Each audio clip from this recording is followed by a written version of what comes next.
Charlie Collins, Yeah. how the fuck are you? I'm good. How are you? We're fucking great. What a show. What? That was fun. You just played the empty room sessions at the LANSDOWNE. Yeah. How did it feel? It was so much Say fun. nice things. I've never played any of those songs before. So You're all new? yeah, they're all new. How's it feel? It was good. The only person that fucked up was me, which was funny. You can get away with it. You can still shout at the Yeah. rest of them as well. Yeah. You made me fuck up. Literally, one of the songs I was starting it in the wrong key, and I was looking at everyone else like, "You're in the wrong Yeah. key." You're Like, all so fired right now. Yeah, I was like, "Oh no, it was me." You were in the wrong key? Which song? Yeah, Love Is to Strangers. I couldn't- started it in the wrong key. Well, the good thing about it being a brand new song is there's no super fans who are going to call you out on that shit Exactly. just yet. Just- But wait 5 years on YouTube and you're going to be fucking roasted, Or babe. just literally anyone that will just be like, "Oh my god, she's in the wrong fucking key." You know, my daughter's learning the violin, and the violin teacher keeps sending in the accompaniments with the unnamed, and because it's all open, like she's literally just doing a couple of things, and it's all like whatever it's a. G, D, A, E, right? Yeah. And they're all based around those kind of natural things. She can play whatever the fuck she wants, and it all works. And then take up the violin. then I found that if you open it with iTunes, you see the actual name of the thing. She's been playing the wrong accompaniment the whole time. I'm like, this is it. Yeah. This is the one. I promise you. She's like, it's not Cowboys and Indians, Dad. This is Apple Tree.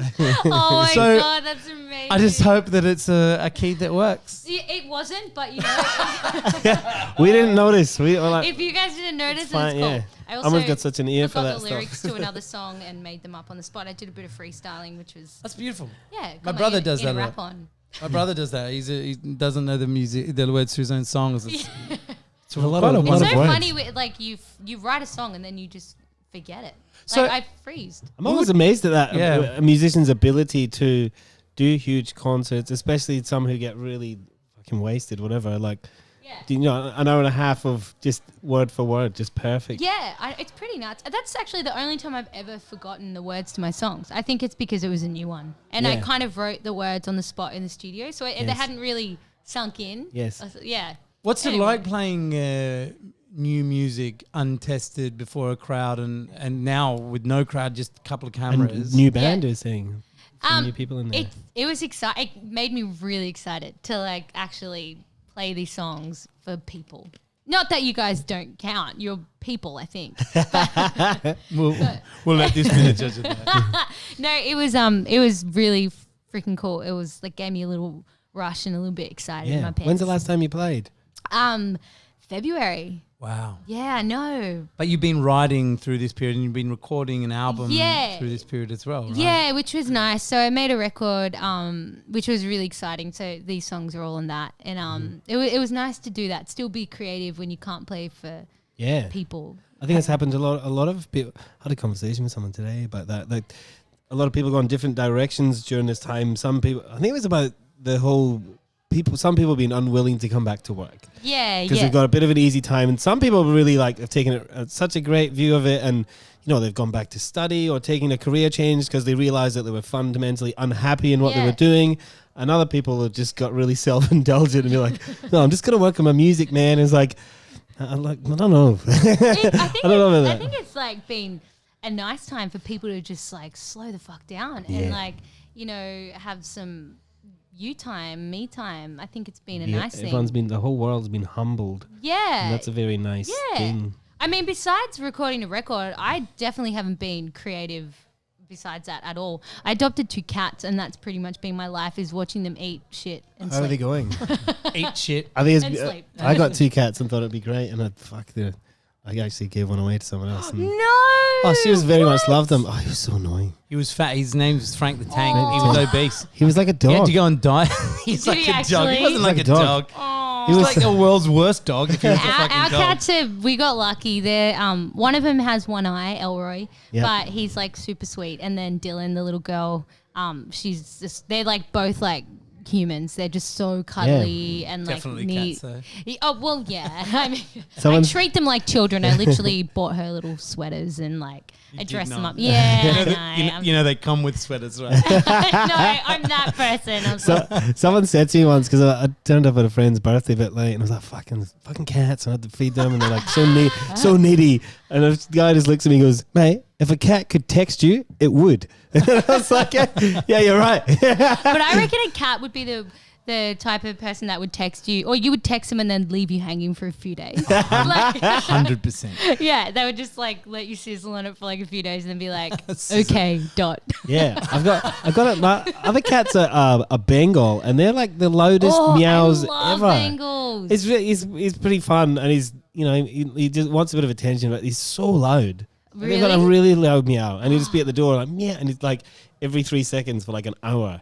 Like if Our, Kenny want doesn't live something. underneath the flight path, evidently. I do, but not One no. of our cats, she does. I've never heard a meow. She just makes this crying sound when she needs a hug. So if she Yeah. can't see us, she'll just go. Just like start crying until we like call her, and then she'll find us, and then just like purr and Yeah. curl up, and oh, she's the best. That's why I like outside cats. I mean, they're troublesome when they want to get in, but fuck, other than that, it's meow outside, you fuckers. But I'm not interested. I got Nah, two ours dogs just and a little fucking... crybabies. 2 dogs is enough fucking high maintenance shit. That's That's a why I two like dog. the cat. Because Yeah. the cat's just like, does its thing. Yeah, they're chilled. He, They're he, chilled. he owns his fucking outside, and he comes in for a hug as he needs. But yeah, the fucking high maintenance cat I couldn't handle. I'd do Your the cat same thing. sounds dope. Yeah, Dizzy's the best. Yeah, Dizzy. Shout out to Dizzy boy. Yeah, Dizzy boy. What's up, baby boy? The fucking that ginger Tom cat. He's just at home terrorizing the dogs right now. Yeah, dude. I love it. I And love the it. kids. Hey, listen, just back to the record. So I'm interested in knowing how much I'm assuming you wrote the record before you went into the studio, which was probably maybe, and I'm making assumptions here, that there would have been a proportion of your record made pre-COVID, and then then your record recorded in the middle of it. Really giving you a timeline here. Yeah, yeah, I hope this is No, right. I'm just trying to step it out. Yeah, I'm imagining, because I know like how records are normally done. Like, Yeah. very rarely are they just recorded on the fly in the studio. And when you recorded it, some stuff would have been done before. How much did the COVID kind of thing color the recording of the record? Did it change the essence of the songs at all, or did you just kind of stick with it? What happened? Well, so we kind of we were planning to make the record. We just didn't think we'd make it so soon. We were gonna like make it a bit later, but I think like we had pre-production and like played all the songs out. But I think because everyone did have a bit more time to reflect and be more creative, I think the songs are a lot more different from pre-production. Maybe because of everyone had that creative space and that time, and I don't know, everyone was a bit emotional, a bit vulnerable too. So a lot of vulnerability came out on this record, and even with Chochi played guitar, and there would be days where he just we would just be like, all right, Chochi, you're in a mood and in the zone, in a good mood, I think. And we'd just give him a day, and he would just like put all these guitar sounds and riffs on the songs. And so magic did happen. Like you can go with an idea of what you want the record to sound, but I think in the studio it just kind of happens, and that's what was really nice. Nothing was a struggle. Everything just fell into place, and everyone was open with being creative and having new ideas. And what's beautiful working with artists and talented musicians that I'm sure like they get free reign to sort of sprinkle their bit of magic onto the record, and they're there for a reason, not just to sort of be told what to do. Yeah, definitely. And I definitely think even me, like singing a lot of these songs, they're really, really personal, and a lot of them are about a divorce I just went through, and I think being also like vulnerable in this time, and then singing about something else that's kind of it hurts a lot. Yeah. It was a really emotional time. Is Like it quite cleansing, like to sort of Yeah. say things out loud, or Yeah, definitely. It's music is my therapy, and I mean, it just helps me release things, and so recording all my feelings is just the ultimate release. It's down, it's set in concrete. Those emotions are out, you're done. But In the moment, it was challenging, but it was beautiful. It was sad. I definitely cried a lot on this record. Yeah. How does it feel about putting something that's so personal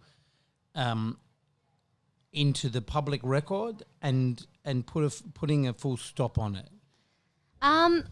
You know what, I love being real with people, and so I think it's kind of it makes me excited to, in a way, to like share my experiences with people, and you know, if someone else is going through it, to know that they can relate to what I'm going through. And I think that's what's the best thing about music. Like you write something so fucking personal, but then someone else can be like, that meant so much to me. I can relate to that 100%. And I love that so much about music, and kind of, putting the full stop on it is, it's a nice thing. It's just like, get it out, it's done, and like move on in a way. And then you just have to play those songs for the rest of your goddamn life. Well, I know. But there is still a full stop to it as well, in Yeah. a way, because it's kind of an encapsulation, but then you kind of are stuck with it. Yeah, you are. They're your babies in a way. It's like you carry them and you play them, and they'll always be a part of you. I think though,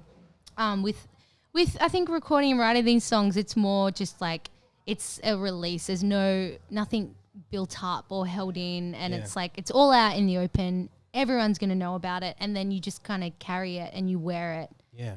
But not necessarily like getting eaten up by it. Yeah, I suppose that's interesting. like That's nice. like I don't know if the artists get credit for it enough. Like the real simplicity of putting things into words the way others can't. You know, like in the sense of that's why people go to restaurants, because you can try and cook that shit at home, but you're not great at it, and you never get there, and then you go somewhere and you get it right, and it feels good. Yeah. And it's like to listen to someone to put words into your head that really sums up everything that you've just been through. Yeah. Is a real release for them to listen to it as well. Yeah, 100%. I think just it's the power of music. I think it's beautiful. It can pull people out of darkest holes. It can make someone's day. You know, it's fucking music. It's great. Yeah. I'm kind of There's obsessed. heaps of it. Yeah, there's so much beautiful music in the world. I think we're going to see a real fucking explosion of it over the next kind of little while. But I love what you said before about vulnerability. It's been something that Kenny and I've been talking about on and off over this last period, is just the superpower that vulnerability is. Yeah. It's this almost indefinable thing that certain people are able to engage with, like pure vulnerability, and exposing themselves, not just being vulnerable to themselves or to their select, little corner of the world, but in an artist sense, to really take that and give it openly. Yeah. And I'm interested in knowing like what role having an audience plays within that vulnerability. Do you ever feel like you're holding back? I feel like I'm a pretty vulnerable, open person, but there are some things that are off limits for me. But I think great musicians, great artists, and what we just saw on stage is it doesn't seem you don't seem to be leaving much on the table for just you. Everything seems to be just like, here we go. This is me. Yeah. This is what I've been through. Yeah, definitely. I think, but that's just for me. I think that's the best way to release music, as in like perform it. And yeah, definitely for me, because when I'm singing it, I'm singing these words that just take over my whole being, and so that I can't help it but just be totally vulnerable and totally open. And that's something I've always done, I guess, with music. I've never held back emotion-wise. I remember actually, it comes from growing up too. I grew up on a lot of like country records, and I remember my dad, it always stuck with me when I was 10 and I started singing. Dad would be like, all right, like, so what is this song about? And I was like, oh, I don't know, like love. And then, he would be like, no, like, read me out the lyrics. And when you sing this, like, this is what the song's about, so mean it and relate to that. And he's always been like that with me, and so it's always stuck with me. And and then I started writing my own things, and so music, and that's always just been a big thing, is like really understand what you're writing about and really understand what you're singing about, it just kind of comes naturally when you have the understanding, because they're lyrics. And then my daughter I was saying earlier, my daughter is 5 and we listened to music on the way. Quick story, because she was like really grumpy one day and really sad. I was like, well, do you want to listen to music? She's like, no. And I was like, should we listen to music sad people listen to? I was like, maybe going to put on some grunge or something, but she wouldn't get it. And I was like, we'll put on like Billie Eilish, like the sort of the young sort of essence, or the sort of poster for performer for that sort of sound right now for the youth, I suppose. And then it's straight away, but she loved it. And then she's like, what's this song about, Daddy? And just started asking me. Like she sits in the back listening to all the words, and I think it was that one bad guy or something. And she's like, what is it? What does it mean? And I was like, and you find yourself having to think about, like, I would just have that song in the background and be like, you start thinking more about maybe Billie Eilish does have something to say, you know? But I was so impressed, proud. That's so I think that's the power of like artists and art, is that it takes something that we don't know exists within us, either culturally or personally, and it foments and it comes out of this other place. And oftentimes I think the artist is putting it out in a way they don't quite get yet. They're putting into words something that exists without words at this point, and they put words to a feeling and an emotion and a state which we all have a common feeling towards, but they give it a shape that didn't exist before. Yeah. And it's so individual. It's, Waylon Jennings is so different to Patsy Cline. Yeah. I'm talking country. Yeah, baby. Patsy Cline's my number 1. Oh, really? Yeah. But they're such, you kind of go, oh, it's country music, right? But they're so individual, the way that they frame things, the way they feel things. Yeah. And you could take that to any corner of any kind of, not just music, but any sort of art. And there's an exploration that is almost unable to be spoken until they've said it. Yeah. Yeah, totally agree. Dude, Patsy Cline, she's my number 1. So to your Tamworth girl. Yeah. Yeah. How was that? It was the best. I can honestly... Are you still a Tamworth girl at heart? Is that your world? Yeah. I love it. I mean, I don't know. I love Tamworth so much. I don't know if I could live there again. I think just purely because I've gotten used to the city life, which... How different is it? It's so different. It's like there's just, like a few bars and pubs and everyone. It's quiet. It's just, it's a country lifestyle. It's totally different to this lifestyle. But I wouldn't trade it for the world growing up in the country. Like Mum and Dad, like my mum played guitar and Dad listened to music, and we always just had music around the house, and going to the country music festival every year was the most inspiring thing. I remember what made me want to sing is I watched Leanne Rimes. Do you remember her? Yeah, I saw her play when I was like, huge, like so young. Yeah. So she was like 13 and she came to Tamworth. 13. She came to Tamworth and I went to her show. I would have been like 8, and I just sat at the front and just like watched her in awe, and I was like, I want to sing. And then like the next day I literally was just like, I bought her CD. Well, Dad bought it for me because I had no money. You were 8 and had no money, you fucking lazy. And then I honestly, like, that was it. I always love music, and home videos I'm always just singing. But that was like, I want to be a singer that moment. And then I just kind of, when I was 10, I started gigging and I haven't stopped, and now I'm 32. You're in a family band. Yeah, I was. Talk to us through that. Yeah, so I started singing when I was 10, and I started actually gigging like then in Tamworth. I used to busk on the streets, and then my sister saw how much money I was making busking, and so she was like, oh, maybe I want to sing too. And so she just started busking with me, just like miming almost, and then she actually started singing. Truth comes out. And then we started making all this cash busking, and then Kurt, my brother, was like, oh, I feel left out, because he was playing hockey. He used to be like a really good hockey player, and then so he... No money in hockey. Yeah, and then he got out Mum's pans and Nana's knitting needles and just started tapping away on that, and decided he wanted to drum. And so we eventually, Mum and Dad bought him a drum kit. And my sister, I started playing mandolin a little bit, and then my sister was like, I want to play it. So she played mandolin and I played guitar, and we kind of started playing together as a family band, which was so nice and so Tamworth. So Tamworth. And we were called country music. We were called the Baileys. And we got 2 other friends that we knew, and we started a country band, and that was the first band I was in. That's so good. But it was the best, yeah. Where did that take you? Sorry, Kenny. I get jumping in, going. I'm obsessed by. I grew up in church, and there was like these select little family bands who used to like tour, like playing Christian music and shit. So I had them in contact, and I always thought family bands are just the most insanely cool thing when I was growing up. Like to have brothers and sisters who played. You never started. It was the You never started. No, I did. I was in a band with Stevie. It was called A Name. It was the best. We played cover A Name.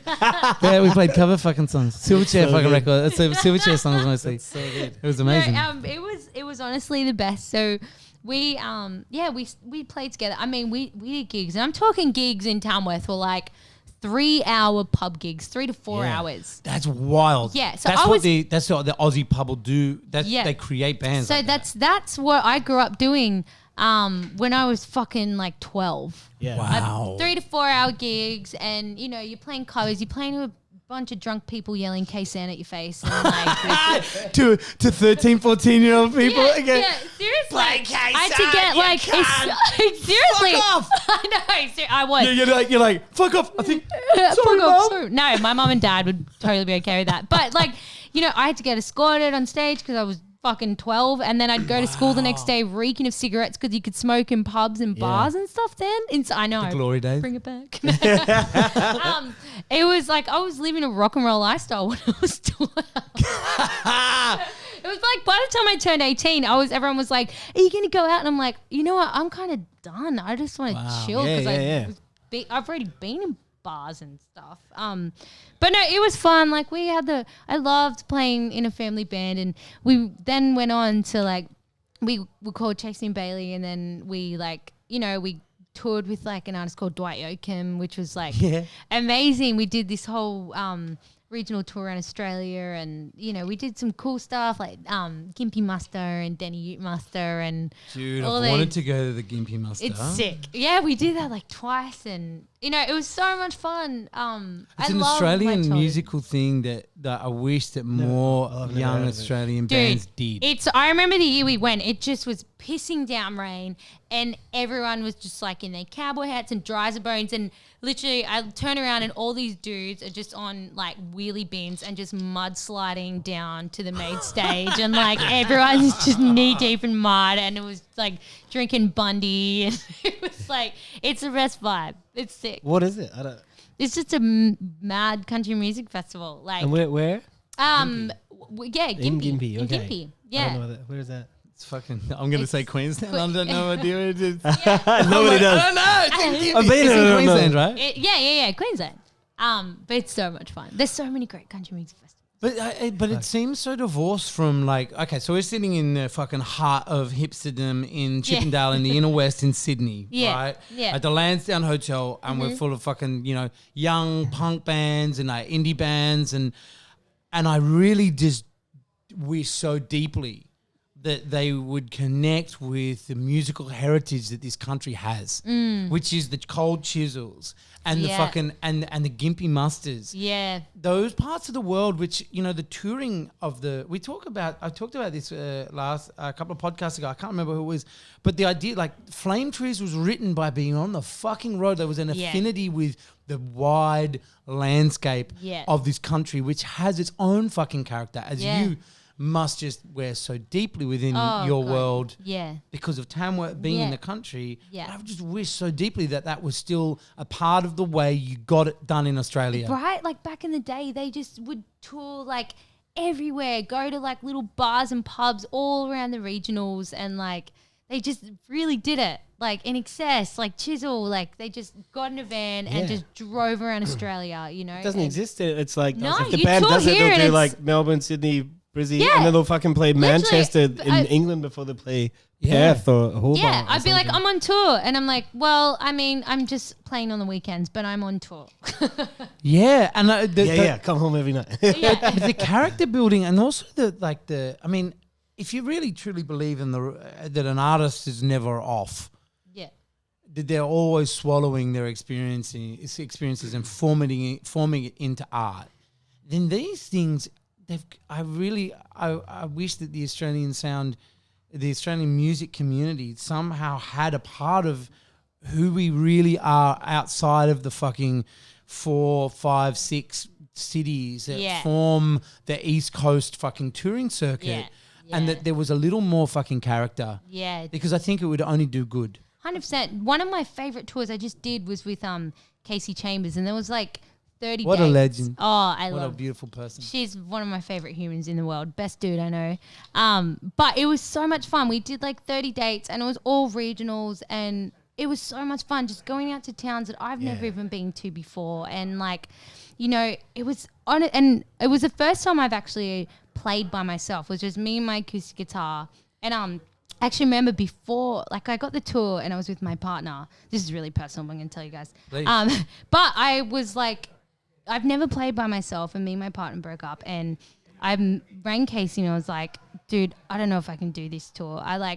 I have never played on my own. Like, I don't want to let you down. Like, these are big shows. There's so many shows. And she's like, you're fucking doing it. You're coming with us. Amazing. We'll look after you. You're fucking doing this tour, right? You're going to do it on your own. You'll be great. And I was like, oh, okay. She knew what it would mean to you at the end of it. It was the most liberating thing. Like, I remember the first show I did, I fucking was shitting myself. And I walked out with just me, my guitar, and my harmonica, and played my songs, and it was the best thing. And then I came up, just like, fucking knew it, told ya. Yes. It's like, historically, it's all so any band that sort of breaks through, the second album has always been different in the sense that it has a much wider vision of the world around them because they've toured. Yeah. Like the first album's always about your backyard, however small or large that may have been, and then you go on a fucking tour, and it always influences. Then you open up and realize how small you are for a second, or whatever it is, and that's always been. And I think, I don't know, to a degree in Europe, maybe it still exists because Europe's so close. People still, I think, bus tour around because you'll do Liverpool, Manchester, Glasgow, London, then just get over to France, Spain, whatever. Like it's still like Australia's so like wide apart that it's like, we'll just take that Jetstar flight to Melbourne, we'll come back, or we'll stay there for 2 nights and then we'll just skip over to Adelaide. Get in a van and drive. Yeah, because those nights spent when the night off, and we've all had these. We've never been in bands, whatever, but liked hanging out with them over the years, and it's like when they don't have a show, when they don't special type of band, when they don't have a show the next day, and they're hanging out in your city, and it's like you get to show them around. Like it's a really special moment, and I always think it was like from their point of view, that must be so fucking good. Like just to go in the strangest city in the world, meet people who seem like kind of know you, understand you to a degree, to the point where like I get what you're about, and just have fucking one belter of a night, and then you move on to the next town. Some of the towns might be duds, but they're all good. They're seriously all good. Like the deeper, the better.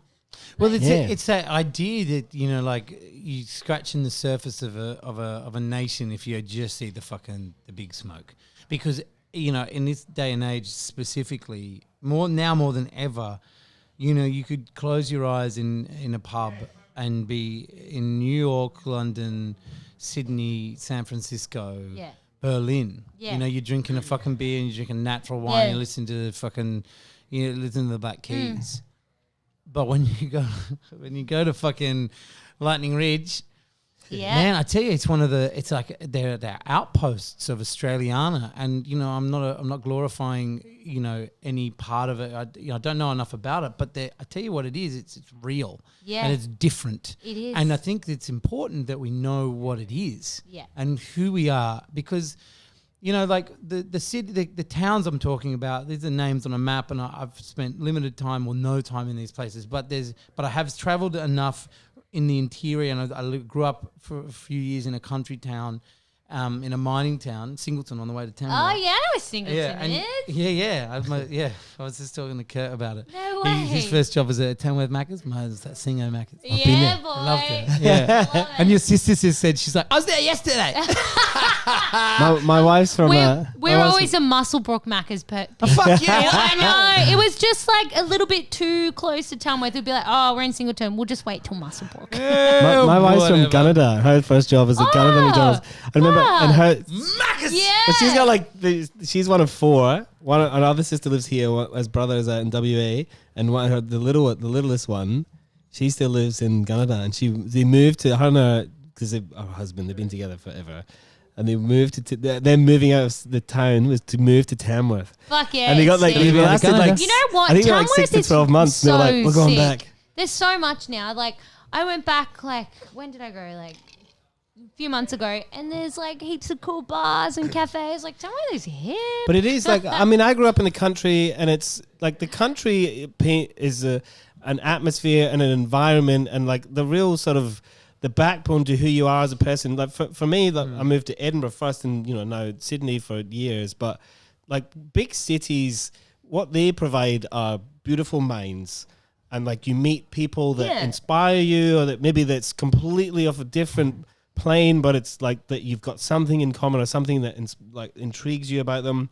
And that's the one thing about going back to your home, because it's beautiful for like a week, 2 weeks, and then you just realize that and this I remember why I left. Yeah, But you just get a bit. It's not a bad thing, but fidgety. it's like it means like just because you want more, like emotionally or mentally from life, like that's not a bad thing. But like everyone loves going home. My town's like 3,000 people. It's we're small. gonna go home soon, and I'm looking so forward to it. I'm like, my What? parents have this farm.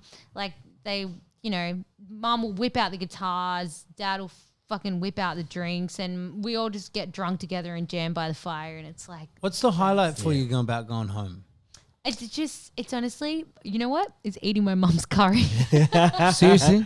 Like my mum's curry is Is there like a standalone dish that's like the thing? There's never. My mum is just the best cook. Like the best curry. What type of curry? Whereabouts is your She's background? she's from LANSDOWNE, which I think is the south. I could be wrong. Someone correct me if I'm wrong. But I'm also really bad with that geography. Geometry. Really bad at it. But Whereabouts in the subcontinent? Where are you? Like, is it Sri Lanka? I don't know. India. India. Okay. India. So dad was from Calcutta and mum was from LANSDOWNE. Okay. So I don't know. You said Asansol. I was like, I don't know. I'm we're- still all at sea in that fucking part of the world. I don't know. But yeah, mum's cooking is like, it's so funny growing up. Like I used to hate curry. Of course you did. Yeah, I still remember It this one almost would time. have made you feel uncomfortable because of where you were growing up, right? Yeah. Like Uncomfortable part of the world for someone who doesn't fucking look like everybody else. Yeah, I'm pretty sure we're the only Indians in Tamworth. Like, Wow. yeah. But I don't know. I think it's because when you grow up with it, it's like you want Macca's or you want pizza or Chinese. 100%. But I remember mum tried to make me eat this dish. It was like now I look back, I'm like, fuck, that would have been so good. But it was like potato, and I used to hate potato for some reason. And mum made me eat it. I remember I ate it all and then I just vomited it back up in my bowl. And I still remember it. Powerful. Yeah, I know. So I grew up with curry and I never liked it. And now I'm just like fucking. Crave it. Oh, man. I just feel like a little shit for like never eating it. And it's a comfort. It's like that memory of home It wherever you go. Yeah. I was in the food court of the road last week at the Broadway thing. Yeah. And I was like that idea of, when you go around any food court, I was like, imagine that like every food court in the world you went to, there was like a Scottish place. It was like, you would really feel like we'd made it. And it was just like, fried shit, but it was delicious. It made you feel good. What Have you been to Scotland before? No. Oh, What's I Scottish miss it thing? so Just bad. fried shit. I'll tell you what. Okay, can I just say something real quick? Because I'm going to, obviously, this is your story. Scotland Hi, Jackie. Yeah. have the most underrated fucking food. Really? Dude, I'll throw to Yum. Kenny now, but that's just my 2 cents. It's the I'll best. say what I'll say is, but it's a similar story-esque, as in like you grew up in Scotland, everyone like just eat shit, and no idea, and even remember growing up and like no one really eat, unless it's from a fish and chip shop, no one's eating seafood much. It's like, oh yuck. And then when I've gone back every time now, because I go back now and I'll make sure to do a trip.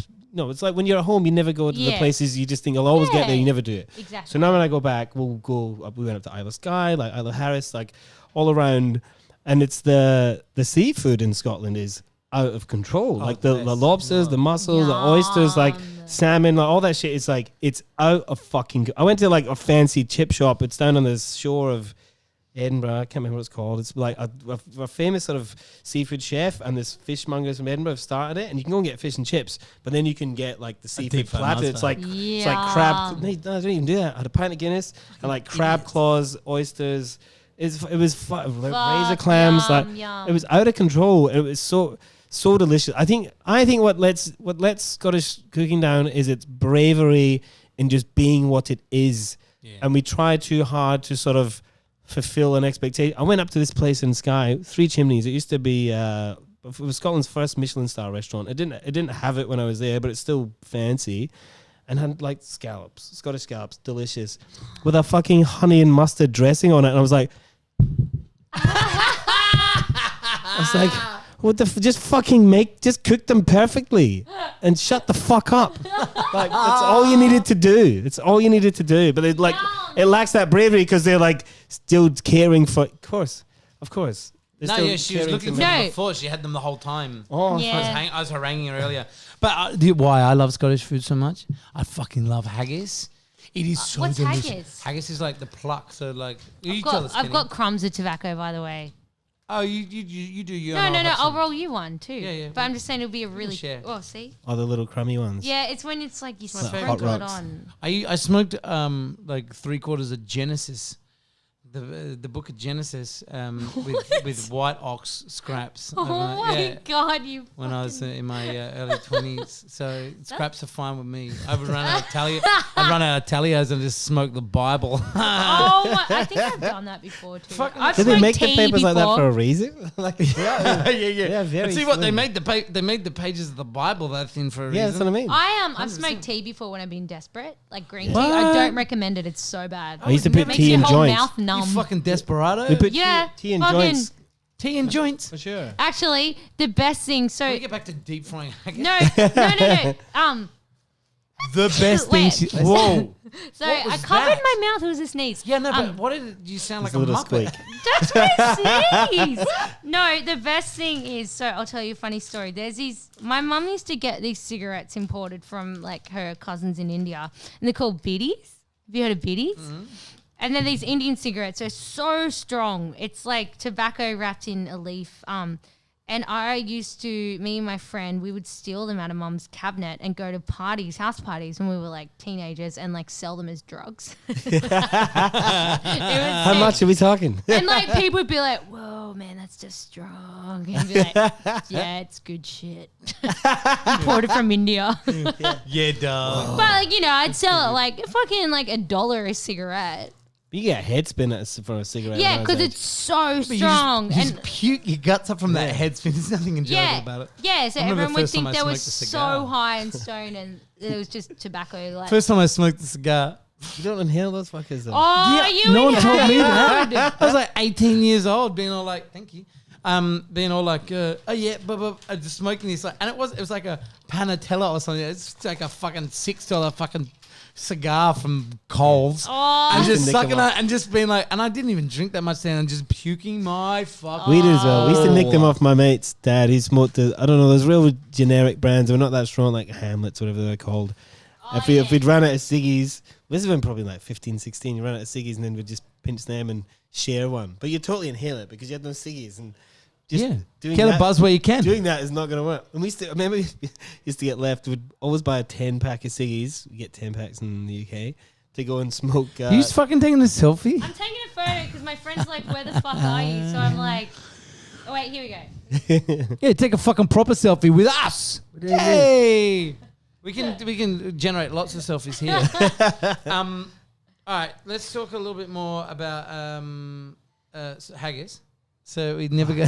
Hearts, lungs, and livers. Finely chopped. 3 different types of oats. Let's work out if she can do 2 Mace at once, and like my black wife. pepper. What? Yes, proven No. fucking falsity. That all women can multitask. I can't multitask. Neither can I. No, because you know what it is. Like I don't like. Whoa. I don't like acting like I'm knowing what you're saying. I just like to focus on one thing because I love to give everything my full attention. I'm going to try this with my wife when I'm texting and she's talking to me because Yeah. that so far hasn't flown. I think you did No, that once. I'll be like, if Mitch, like my I partner is cannot- talking to me and I'm cannot texting, multitask. I'll be like, oh, baby, sorry, 2 seconds, and then I'll be with you in a second. Because I don't like being half-assed with my... See, I can't Yeah. even do that part. I fucking can't even fuck. do the no. But it's not. This is the thing. When you're doing something, when I'm doing something, I'm texting, right, and then another conversation comes in, I actually don't hear that at Yeah. all, and then but it's very difficult to kind of have the presence of mind to go. Just 1 second, I'll finish and give you my full attention because I don't even hear it. I do not hear it. I mean, your wife physic- must hate you. yeah, my guts. Yeah. My guts she Fuck. hates. But it's a physical incapability. I literally cannot do it. The only thing I'm becoming aware of over time is the fact that I've done it. Yeah. So I see it because you know the post, 'cause repercussions. I see the face and I'm Yeah. like, I've just done it. Yeah. And then I have to apologize and I'm like, I'm so sorry. Just repeat that. I can't. And the whole conversation around not having the ability is a thing. Or like when you ask the question and then switch off immediately. Oh, dude. And don't listen to the end. You come in a room, You ask don't him do a that. question, then switch off and just walk. Oh, that's bad. That's bad. not listen to the This is a answer. habit of mine. Your partner is still with you? No, he's talking about me. Yeah, and yes, she is. But she's a brave and she's a brave soul. She's willing to walk into the fucking unknown every day. Wow. But it's a hard thing. But it's interesting to know that you can't multitask. Not all women can. My wife is a flawless multitasker. Really? She I could've- can't do right- it. I honestly Right can't then, do she it. would have just been like, she would have answered. Yeah, I can't. I can't do it. Because I'm like my Do you have a full theory attention. on why? Yeah, because I like to give my full attention to one thing. But And do you it- think if you wanted to not give your full attention, you could? Yeah, but I don't like that. I don't like being half-assed with an answer or a response or engagement. You're telling me my wife's been half-assed with her answers as engagement? No, Because no. this is something I could bring up around the fucking therapy table No, together. don't you fucking dare. No. No, some women are just better at it. Some women can actually do it. I just can't. It's a superpower, I Yeah. think. I'm the type of person, if I'm like writing something and someone talks to me, I'll like be distracted and write what they're saying. And I'll be like, oh. I do that too. Yeah. I just am really distracted really easy. So I need to focus. How does that go with writing music? And let me a secondary question to that. Do you write your music alone? Do you then bring it to the band? So when I write, I purely write based on what I'm feeling. So I can't sit down and be like, all right, I'm going to write a song today. I'll be like sleeping or laying in bed. Sorry, I got a booger up my nose. I'll be sleeping. we were going to say it. Yeah, could you see it? Yeah. Could you actually? It was big. No, I hope it's on my couch I'll now. be like, yeah, I've wiped it all under this couch. Yeah, I was here. No, I'll be laying in bed and then I'll just be like, fuck, and I'll have to get up and then like write this song because it's like I need to let it out. And so I will like pick up my guitar and the lyrics will just all come out along with the melody. It all just kind of comes out. I can write my songs. I literally write them in like fucking like 20 minutes. Wow. Because it's all just, all my songs are so literal. Like I can't make up a story. I can't, everything is so fucking personal and literal. Do you ever go back and labor over it, or it's just No, like it's done? never. It's done. Yeah, never. I'll be like, well, that's what I felt at the time, and that's Yeah. what I needed to say. So why would I change it That's to like- try write something more poetic and elaborate? That's I think, like that Jack Kerouac vibe of like just the beat poetry, just sing stream of consciousness, Yeah. let it out, as opposed to Yeah. you know, maybe like a Norman Mailer approach of like really laboring over. Maybe Norman Mailer's the wrong person, but an author who labors over the prose to a degree of just such intensity that every word is just so scrutinized. yeah, which Nietzsche is would incredible. be a perfect person, Which you know, is just incredible, powerful. and I think that's fucking. I look up to that, but I can't go back to something. So I'll write it, and I'll be like, "Cool, that song's done." If I want to change it, I'm like, "Well, I'll just write another song." Yeah. And so for me, I can't go back. It's just a release that I needed to get out, and then it's done, and then I move on to the next song. Or, That's great. Or I just wait until I feel something, or like go through a heartbreak or a divorce. Do you yeah, you don't. Yeah. Look, they come. Look, it was. It wasn't. It was honestly like it wasn't a bad thing at all. It was like I was married for like 9 years, and it was the best 9 years of my life. So it's people grow apart, and people just are different. And got married when I was 22, and like it just, you grow apart, you want different things, and it was beautiful. I'll never take back getting married to my partner. I'll never ever regret it. It doesn't always end badly. It's no. Like sometimes it's just maybe there's more out there, or I've changed or you've changed. It's what you look for in as not in a person, but as a person can just fundamentally sort of shift, and and true happiness is a thing that sort of we all want to achieve. And so to move on from someone that you love, it's the not hardest. A bad thing. It's honestly the hardest thing, and that's why I think this album came so easy. Is just because, breaking someone's heart that you love and you spent so long with, you were married to them, and it wasn't bad. It just wasn't right, and that's so fucking heartbreaking. Like to do that to someone, to feel that, and that's what most of these songs are about. Like me just, one of the songs I played tonight was "Fuck It, It's My Fault," and it's so literal. Like it's, even though I stuffed up the words, but it is. It's just kind of like accidentally on purpose. Yeah, accidentally. No, but it's just kind of about like, I don't know. I felt so bad when I left my partner, and I just was like, I felt like everyone hated me, and it was just like, you know what? Fuck it. It is my fault, and I know what I did. I'm owning it, and I'm wearing it, and so please stop scrutinizing me for a decision that we both made together. And I feel like people feel like they need to have so many opinions on your relationship when they don't understand. People just see black and white, but people don't see the colors in between. Yeah, and that was so many shades. People have opinions on like what marriage is as a sanctity, as a thing, without understanding what every day is like for you and them. Like it's none of your it's none of your fucking business. I wouldn't give I wouldn't give a fuck what you did if it brought you happiness, or some sort of sadness that formed into happiness. Fucking great. Yeah, sometimes people's opinions can make something more like, I don't know, more dramatic than what the situation actually is. When outside inputs come involved, it's like, this is peaceful and we're dealing with it, but when everyone else comes in surrounding you, it's like it was hard. Tidal waves and what was it was kind of like I was the bad person for making decisions that. Did you feel like that? How much? Like, I'm interested in that. Like, in the idea, how much do you think was you creating that space where you felt like the bad person and creating that world in which you were the bad guy or bad gal or whatever, and how much did you think was actually being thrust upon you? Because society no doubt plays a role. Like, we all get the narrative of an unsuccessful marriage is one that finishes. Yeah. But then stats are, most of them, at least half of them, finish. And I can guarantee you, the majority of the ones that fucking last all the way through, the majority of them are unhappy. Yeah. The majority, the marriages who make it from woe to go, with happiness at the end, they're fucking small. Yeah, and it's not fair. It's not a fair narrative. It's tough, being the person to make that decision. Yeah. It's tough, and I didn't.